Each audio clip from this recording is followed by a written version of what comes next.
우리 요한복음 14장은 예수님께서 남겨지는 그러한 제자들, 이제 요한복음 14장, 15장, 16장, 17장 말씀이 끝나고 나면 이 예수님께서 대제사장에게 이제 붙잡혀 가시는 그러한 말씀입니다.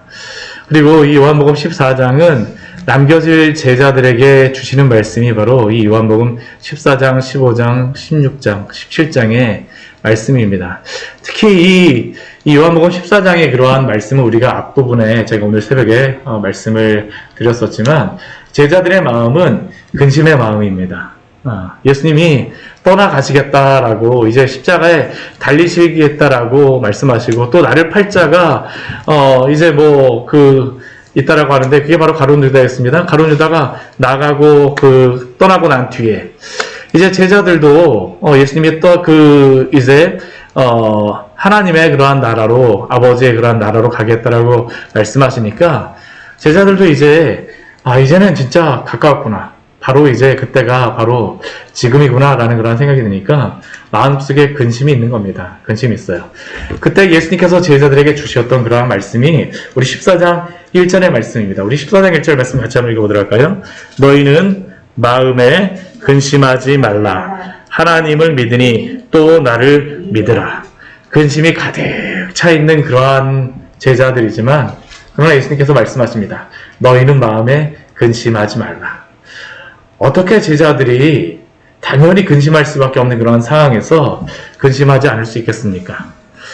제자들에게는 참된 믿음의 대상이 있었기 때문입니다. 이것은 우리에게도 하시는 그런 말씀입니다. 우리가 왜 당연히 근심해야 되고 당연히 걱정해야 되고 당연히 두려워해야 되는 그러한 상황 속에서도 근심하지 않고 두려워하지 않고 온전하게 믿음으로 살아갈 수 있습니까? 우리의 믿음의 대상이신 하나님이 계시기 때문이며 또한 우리의 믿음의 대상이신 예수 그리스도가 우리와 함께 하시기 때문이죠. 오늘 14장 1절의 말씀, 그 앞부분의 말씀이 하는 겁니다. 너희는 마음에 근심하지 말라. 하나님을 믿으니 또 나를 믿으라.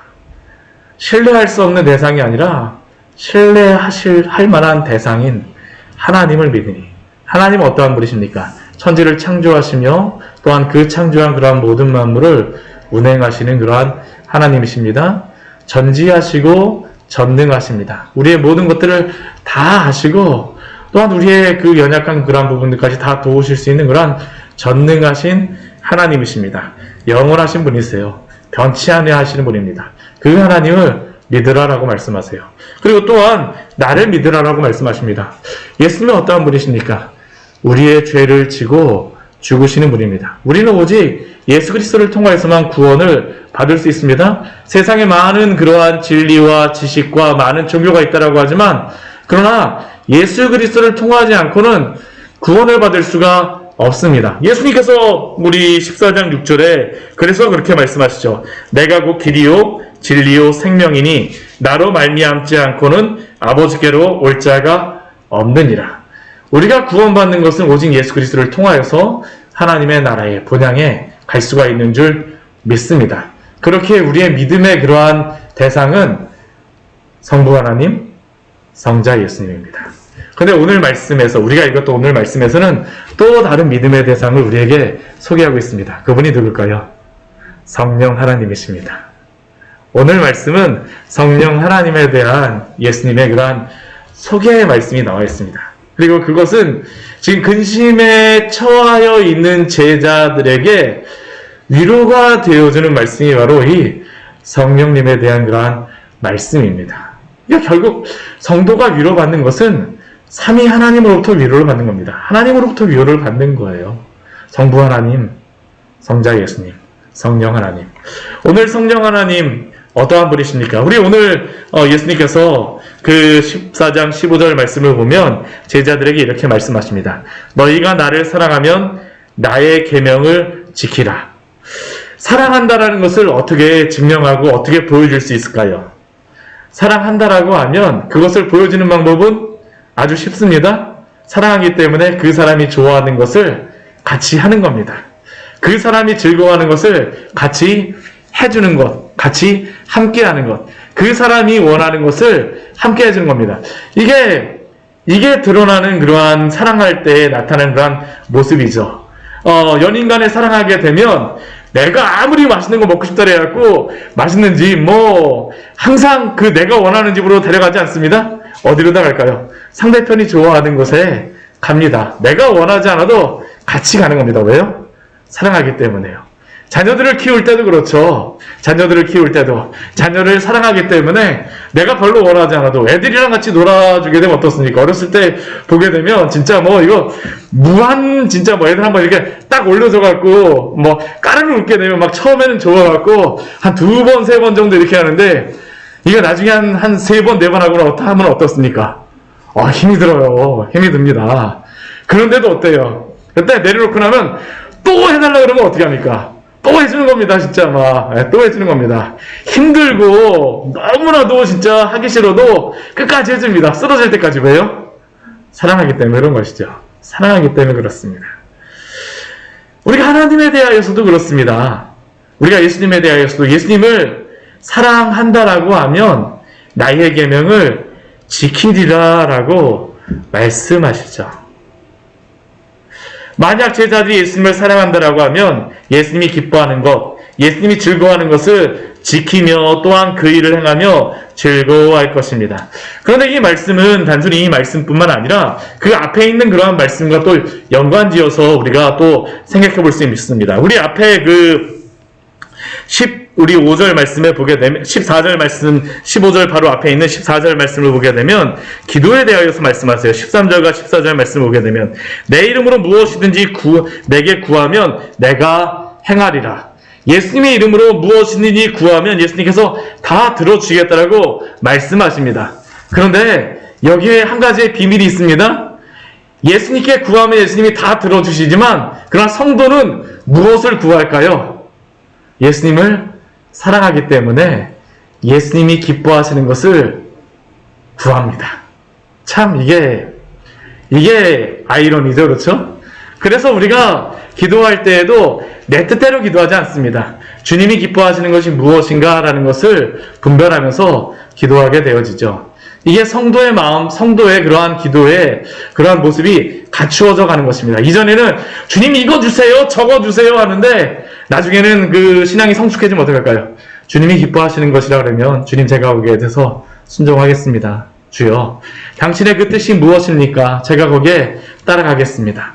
사실은 우리의 기도의 제목도 성숙해지면 성숙해질수록 내가 기뻐하는 것을 구하기보다는 주님이 기뻐하시는 것들을 구하며 순종하게 되어지는 것이 바로 이 기도의 제목이죠. 근데 솔직히 이렇게 우리가 살아간다는 것이, 성도가 이렇게 살아간다는 것이 쉬울까요? 쉽지 않습니다. 쉽지 않아요. 정말 이렇게 살아갈 수 있다면 정말 이게 정말 참 주님의 그 축복을 누리면서 살아가는 게 바로 이 방법인데 정말 쉽지 않습니다. 인간의 방법으로는 되지 않습니다. 왜 그렇겠습니까? 우리의 마음이 사실은 본질적으로 하나님과 원수된 자들이기 때문에 하나님의 말씀에 그렇게 순종하기보다는 내가 원하는 것을 따라가기 때문입니다. 주님이 기뻐하시는 것, 나를 사랑하면 나의 계명을 지키리라 하지만 내가 나를 사랑하면 나의 계명을 지키리라는 게 쉽지 않아요. 근데 그것이 되는 한 가지의 방법이 있습니다. 그것이 무엇일까요? 성령께서 그 마음을 변화시켜 주시는 것입니다. 성령이 그와 함께 하시는 것입니다. 오늘 16절 말씀이 바로 그것을 우리에게 말씀하여 주고 있죠. 우리 16절 말씀 같이 한번 읽어볼까요? 내가 아버지께 구하겠으니 그가 또 다른 보혜사를 너희에게 주사 영원토록 너희와 함께 있게 하리니. 여기에 나오는 이 보혜사라고 하는 이 단어는, 이 의미가 어떠한 의미가 있냐면 돕는 자라는 그러한 의미가 있습니다. 그리고 또 위로자라는 그러한 의미가 있고 중재자라는 그러한 의미가 있고, 이게 변호사라는 그러한 의미가 있습니다. 그러니까 여러 가지로 위로하고 도와주고 변호해주고 중재해주는 그러한 역할이 바로 이 보혜사라는 그러한 의미이죠. 근데 우리 16절 말씀 보게 되면 또 다른 보혜사라고 했으니까 원래 있었던 보혜사가 있었다라는 겁니다. 그러면 이전에 있었던 보혜사는 누구를 의미할까요? 예수님입니다. 예수님이세요. 지금 예수님께서 내가 아버지께 구하겠으니 라고 하는데, 이제 예수님은 지금 어떠신 겁니까? 지금 이제 이 밤이 끝나고 나면 십자가에 달리시고 죽으실 것입니다. 제자들을 떠나가신다라고 말씀하세요.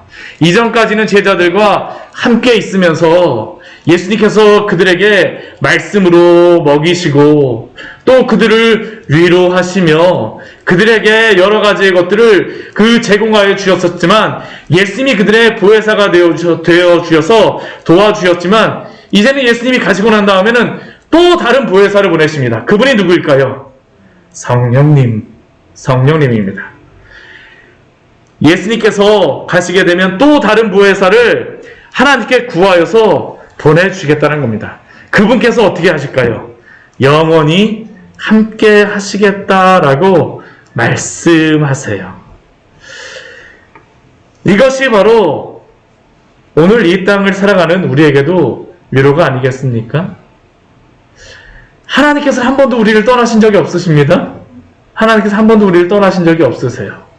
하나님께서 이스라엘 백성 가운데에 구약시대에는 하나님의 그 임재 가운데 함께 하셨었고, 또한 신약에서는 예수 그리스도를 보내심으로 또한 함께 하셨었고, 지금 이 교회 시대에는 누가 우리와 함께 하실까요?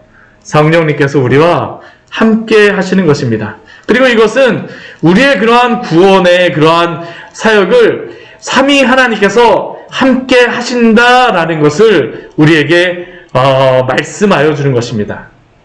오늘날 살아가는 우리에게 참 위로가 되죠. 성령님께서 우리와 함께 하시는 겁니다. 그러면 이 성령님은 이 보혜사는 어떠한 분이십니까? 우리 17절 말씀을 보면 진리의 영이다 라고 말씀하고 있습니다. 진리의 영. 예수님이 가시고 난 이후에 진리의 영이신 성령을 보내주시는 겁니다. 성령이 위로가 되어주세요. 근데 우리 예수님이, 아까 요한복음 14장 6절 말씀해 보게 되면 예수님이 자신에 대하여서 누구라고 말씀하십니까? 내가 곧 길이요, 진리요, 생명이라 라고 말씀하시죠. 예수님이 진리 되신다라고 말씀하셨는데, 성령님은 또 어떤 분이십니까? 진리의 영이다 라고 말씀하십니다.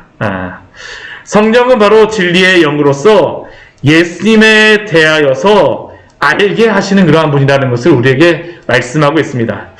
우리 요한복음 15장 우리 26절 말씀해 보게 되면 성령에 대하여서 또 예수님께서 이렇게 말씀하십니다. 우리 요한복음 15장 26절 말씀 같이 한번 읽어보도록 하겠습니다. 뒤에 바로 있는 그런 말씀입니다. 같이 한번 읽겠습니다.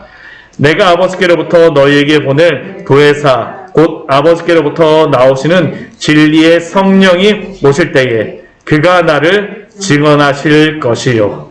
바로 이 보혜사는 어떠한 분이십니까? 진리의 성령이라고 말씀하시죠. 그런데 이 진리의 성령의 아주 역할이 무엇입니까?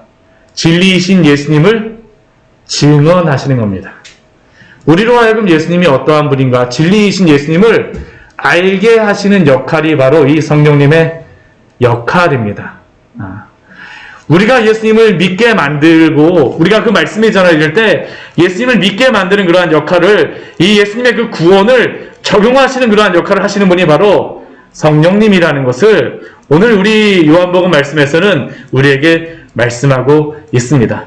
그러나 이 진리의 영이신 성령을 누구나 다 아는 것은 아닙니다. 누구나 다 아는 것은 아니에요. 모든 사람이 다 성령을 아는 것은 아닙니다. 세상의 그러한 사람들은 알지 못하죠. 그래서 오늘 14장 17절 말씀해 보게 되면 진리의 영이신 그 성령을 세상은 어떻습니까? 능히 받지도 못하고 그를 보지도 못하고 그를 또한 알지도 못합니다.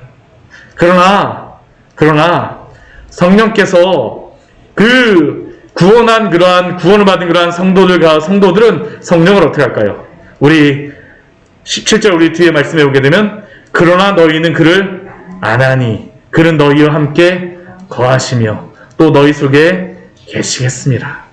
성령님께서 우리 안에 내주하심으로 말미암아 구원받은 성도들 안에 성령이 내주하시는 겁니다.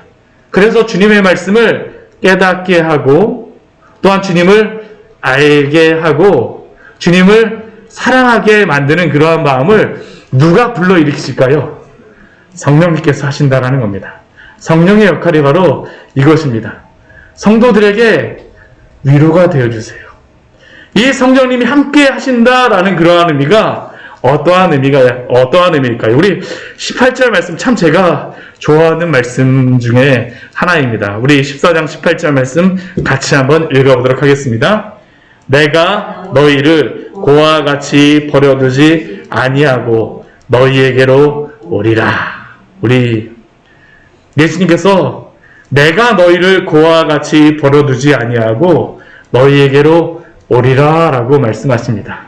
고와 같이 버려두지 아니하고, 이 고와 같이 버려두지 아니하고 내가 너희에게 오리라 라는 이러한 의미는 무슨 의미겠습니까? 첫 번째 그러한 의미는 예수님께서 고와 같이 우리를 버려두지 아니하시고 부활하신 예수님께서 제자들에게 찾아오시겠다라는 약속이 바로 이 말씀입니다. 실제로 예수님께서는 부활하신 이후에는 세상의 다른 사람들에게는 자신을 드러내지 않으십니다. 오직 누구에게만 나타나셨을까요? 제자들에게만 나타나세요. 그리고 그 예수님을 따라다녔던 500여 명의 여러 성도들에게만 나타나십니다. 주님을 믿는 사람들에게만 나타나셨어요. 고와 같이 버려두지 아니하고 부활하신 예수님께서는 이 제자들에게 나타나셨습니다.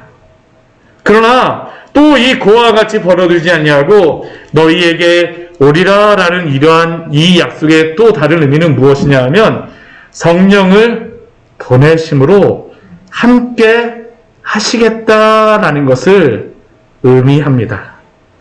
예수님께서 이제 부활하시지만 그러나 부활하신 예수님은 40일 정도만 제자들과 함께 계셨습니다.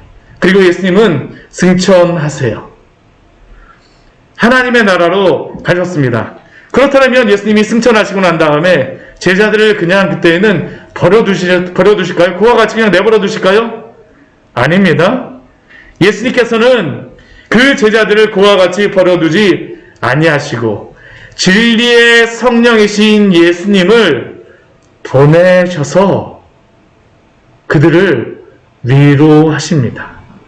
우리 사도행전 16장 7절 말씀에 보게 되면 성령님에 대하여서 우리에게 이렇게 말씀합니다. 우리 잠깐 말씀 같이 한번 찾아보도록 할까요? 우리 사도행전 16장 7절의 말씀입니다. 사도행전 16장 7절의 말씀입니다. 같이 한번 읽겠습니다. 무시아 앞에 이르러 비두니아로 가고자 했으되 예수의 영이 허락하지 아니하시는지라. 곧 성령을 사도행전 우리 16장에서는 예수의 영이라고도 말씀합니다. 예수님께서는 성령을 보내셔서 제자들을 그와 같이 버려두지 아니하십니다. 이것을 알게 되면 이것이 우리에게 얼마나 위로가 됩니까? 제자들에게도 이것이 얼마나 위로가 되겠습니까? 부모가 없는 고아들이 자신을 보호해 줄 부모가 없기에 얼마나 두렵습니까? 그것과 같이 우리들도 때로는 우리의 욕심이 약하여지고 우리가 스스로 나를 보호할 수가 없다라고 생각될 때 얼마나 두렵고 근심이 있습니까? 또한 우리가 사랑하던 사람들을 잃고 그 나의 울타리와 같은 사람을 잃어버렸을 때에 얼마나 우리의 마음이 걱정스럽고 근심에 쌓입니까?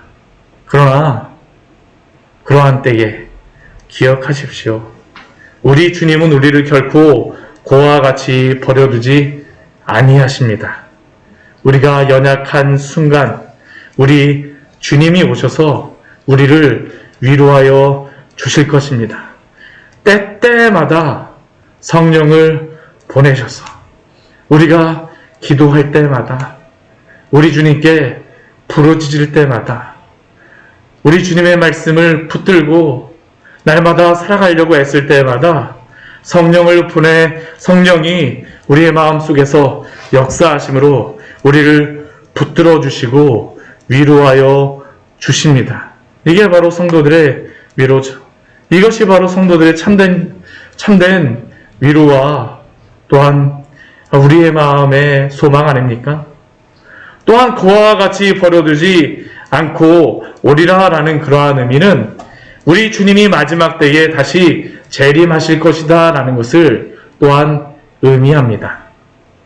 언젠가 우리 모두는 우리의 인생을 마무리할 때가 있을 것입니다. 그리고 이 세상의 역사도 마무리될 때가 반드시 올 것입니다. 2000년 전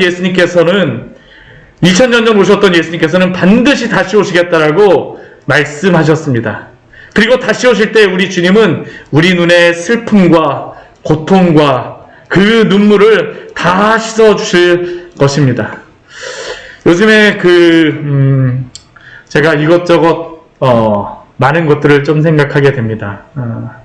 이번 주에 저희 아버지 댁을 다녀왔었는데 저희 아버지랑 가서 사진을 찍고 왔습니다. 무슨 사진을 찍었었냐면 증명사진을 찍으신다라고 하면서 이제 영정사진도 좀 이야기를 하시더라고요. 그리고 저희 어머니도 그 이야기를 하시는데 사진을 찍고 싶지 않으시대요. 사진을 찍고 싶지 않으시대요. 그러면서 예전에 한 30년 전에 찍으셨던 그 사진을 어디다가 잘 두셨던 사진을 저한테 이렇게 주시더라고요. 난 이거 가지고 할 거야 라고 말씀하시는 그러한 이야기를 들으면서 또 저희 장인어른도 요즘에 좀 몸이 안 좋으셔가지고 계속 진료를 받으시고 검사를 받으시고 계시고 또 오늘은 이은성 자매님 병원에 방문하여서 신방을 하고 왔습니다. 참 이은성 자매님 같은 경우는 마음이 안타깝죠. 정말로 나이도 이렇게 많지 않은 그러한 자매가 연로하신 부모님을 모셔야 될 그러한 자매가 병원에 누워서 오히려 부모님에게 도움을 받는다는 것이 참 얼마나 저도 참 그것을 보면서 어떻게 위로를 드려야 되나. 우리는 나이가 많건 적건 간에 우리의 인생을 마무리하고 우리의 육신이 연약해질 때가 있습니다. 이것은 누구도 예외가 없습니다. 누구도 예외가 없어요. 그런데 기억하십시오. 우리 주님은 우리 인생의 마지막 때에 그때에도 결코 고와 같이 버려두지 아니하시고 주님의 나라로 우리를 인도하여 주실 것입니다. 또한 마지막 때에 오신다라고 약속하신 그러한 주님은 그 마지막 심판에서 우리가 주님을 위하여 수고했던 그 모든 수고와 눈물을 다 기억하고 닦아주실 것입니다. 요한복음 7장 14절에서 17절 말씀에 보게 되면 참 은혜로운 말씀이 있습니다. 우리 말씀 같이 한번 찾아보도록 할까요? 예수님이 오실 때 마지막 심판 때의 그러한 모습이라서 두렵다라고 하는 그러한 분들도 있지만 그러나 예수님을 사랑하며 그의 말씀에 순종하였던 그러한 자들에게는 그때가 또한 위로의 시간임을 우리는 기억해야 합니다. 우리 요한복음 우리 7장 14절에서 우리 17절 우리 마지막 절까지 우리 한 목소리로 같이 한번 읽어보도록 하겠습니다. 성경 가장 마지막에 있는 그러한 성경이죠. 성경책에 우리 요한복음 7장 요한계시록 7장 14절에서 우리 17절까지입니다. 제가 요한복음이라 그랬군요. 네, 요한계시록 7장 14절에서 17절까지입니다.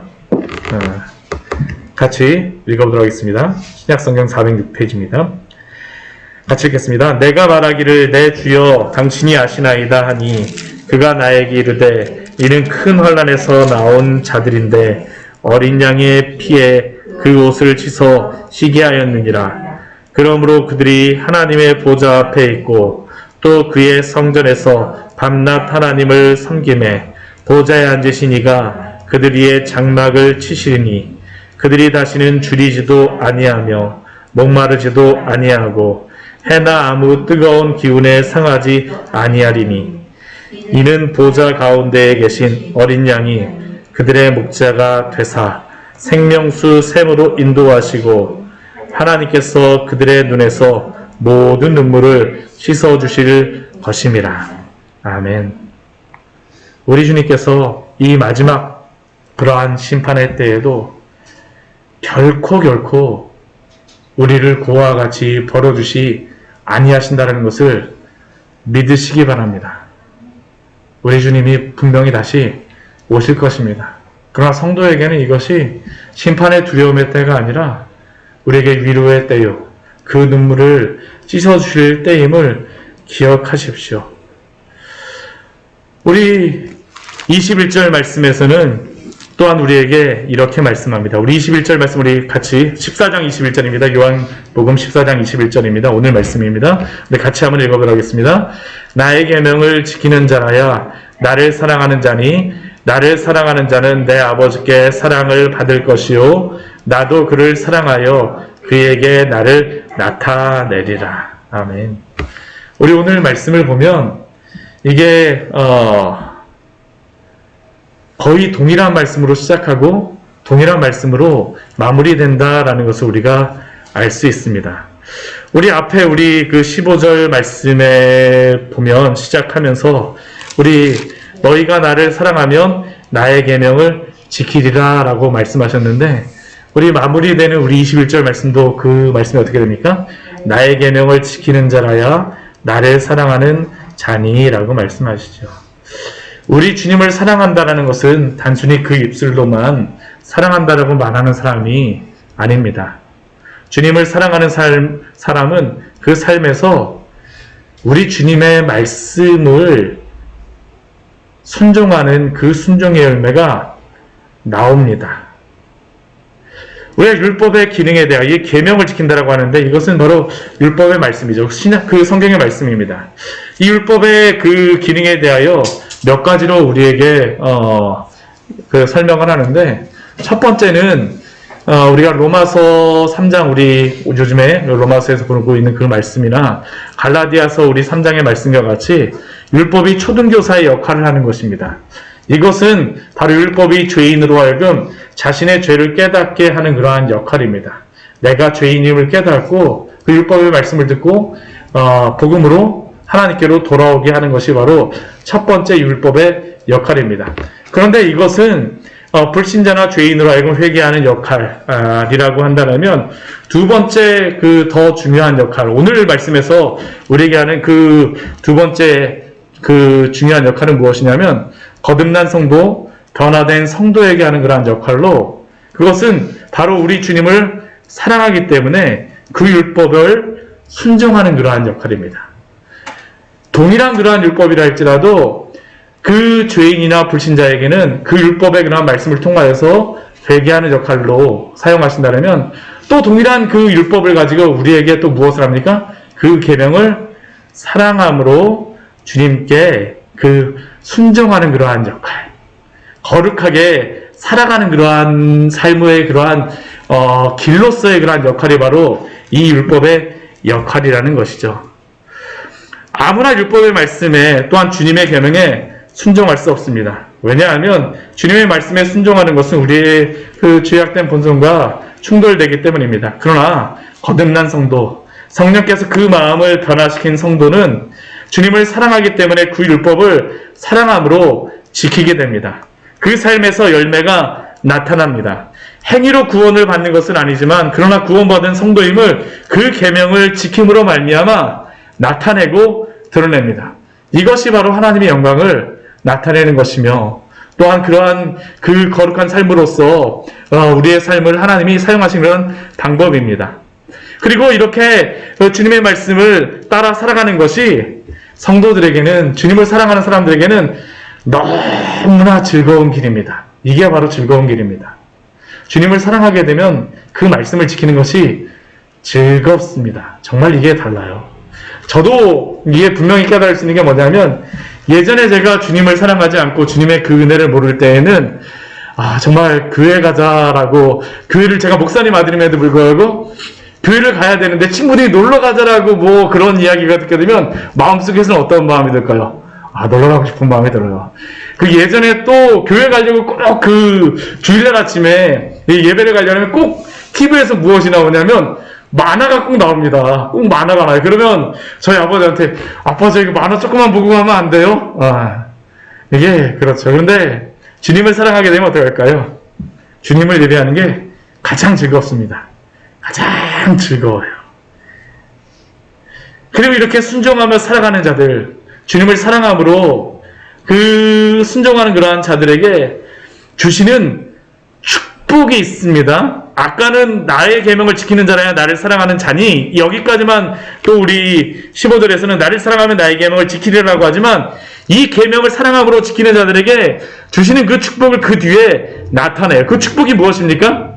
나를 사랑하는 자는 내 아버지께 사랑을 받을 것이요. 우리가 하나님께 사랑받는 방법은 무엇일까요? 우리가 하나님의 말씀에 순종하는 것입니다. 기뻐함으로 순종하게 되면 주님 하나님께서 우리를 사랑하신다라고 약속해 주시는 것입니다. 하나님께 사랑받고 싶으십니까? 주님을 사랑함으로 그 말씀에 순종하십시오. 이게 복받는 방법입니다. 이게 정말 비밀이에요. 그리고 또 그 뒤에 보게 되면 또 예수님께서 어떠한 그 축복의 말씀을 주십니까? 나도 그를 사랑하여 그에게 나를 나타내리라. 주의 은혜를 보고 싶으십니까? 주님의 그 영광을 보고 싶으십니까? 주님의 말씀을 사랑함으로 순종하십시오. 그러면 주님께서 당신의 그 길을 보여주시고 인도하여 주심으로 말미암아 우리로 하여금 그 삶을 누리게 하십니다. 정말 이게 제가 이 말씀을 드리면서 이거는 누려본 사람이 하나님의 그 은혜를 따라본 사람만이, 순종함으로 하나님이 복 주시는 그러한 은혜를 누려본 사람만이 더 살아가게 됩니다. 이게 참 오묘하죠. 조나단 에드워즈라고 하는 그러한 신학자는 그래서 무엇이라고 또 이러한 것을 또 무엇으로 다 비유를 하냐 하면, 누가 꿀을 항상 찾아서 먹을까요? 꿀을 좋아하는 사람이 누가 꿀을 좋아할까요? 꿀맛을 본 사람이 꿀을 좋아한다고 이야기합니다. 먹어본 사람만이, 고기도 먹어본 사람이 먹는다고요. 그렇죠? 왜요? 좋아하니까요. 우리가 하나님의 이 순종함으로 말미암아 하나님이 주시는 이 은혜를 누리는 사람들은 더욱더 순종하게 됩니다. 그래서 더욱더 이 순종의 삶, 이 기쁨의 삶을 더 누려가게 돼요. 이거 눈덩이 굴리는 것과 거의 비슷합니다. 처음에는 별로 잘 붙지 않는 것 같습니다. 근데 그 삶에 따라서 살아가면서 그 순종의 축복을 맛보게 되면 어떻게 할까요? 점점 그 축복이 누리는 것이 커짐을 알게 됩니다. 우리가 알기 위해서 놀라운 그러한 원리를 발견하게 되죠. 성경에 그러한 관통하는 그러한 저는 주제를 한 단어로 다 저는 이야기한다면 많은 것들로서 이야기할 수 있겠지만, 저는 순종이라고 하는 그러한 단어로서 요약할 수 있다고 생각을 합니다. 왜 그럴까요? 예수님의 그러한 사역이 어떠한 사역입니까? 우리를 구원하신 그러한 사역이 무엇입니까? 죽기까지 순종하신 것입니다. 예수님의 그 잉태되심서부터 십자가에 달리시기까지의 그런 모든 사역들이 무엇이냐면, 구약에서 하나님께서 여러 선지자들과 많은 그러한 사람들에게 말씀하셨던 그대로 예수님께서 어떻게 하셨을까요? 그대로 사십니다. 순종하신 것이에요. 왜 그렇게 순종하십니까? 불순종한 우리 대신 순종하시기 위하여서. 그리고 그 순종을 누구에게 주셨습니까? 우리에게 주셨어요. 우리가 구원받았다라고 하는 것은 우리가 순종해서 받는 것이 아닙니다. 우리의 행위로 그 구원받는 것이 아닙니다. 예수 그리스도가 순종하심으로 말미암아 그 순종을 우리의 순종으로 삼아주셨기 때문에, 예수 그리스도의 그 의의 옷을 입혀주심으로 말미암아 우리는 의로운 자라고 여기심을 받게 되죠. 그런데 이렇게 의로운 자로 여기심을 받게 된 사람들은 성령이 그 안에 내주하심으로 말미암아 일어나는 일이 무엇일까요? 예수 그리스도를 닮아가게 됩니다. 실제로 의로운 열매를 그 삶에서 맺어갑니다. 성령에 따라 살아가는 그러한 삶입니다. 하나님은 예수 그리스도를 사랑함으로 그 말씀에 순종하며 살아가게 되어져요. 예수님이 순종하신 그 순종의 삶을 동일하게 그 구원받은 성도들도 순종하며 살아가는 겁니다. 그러한 자들에게 주님이 당신을 보여주지 않을 리가 없죠. 또한 그 사랑을 주시지 않을 리가 없습니다. 이 사랑의 은혜를, 이 놀라운 축복을 받으시기를 축원합니다. 같이 기도하도록 하겠습니다. 우리 오늘 말씀 같이 기억하시면서 우리 기도하기로 합니다. 성령이 우리에게 오신다라는 것은 참으로 위로가 되어지는 것입니다. 그냥 이것은 성령이 오셨으니까 위로가 되어진다가 아니라 기독교의 비밀은 바로 성령이 내주하시는 힘입니다.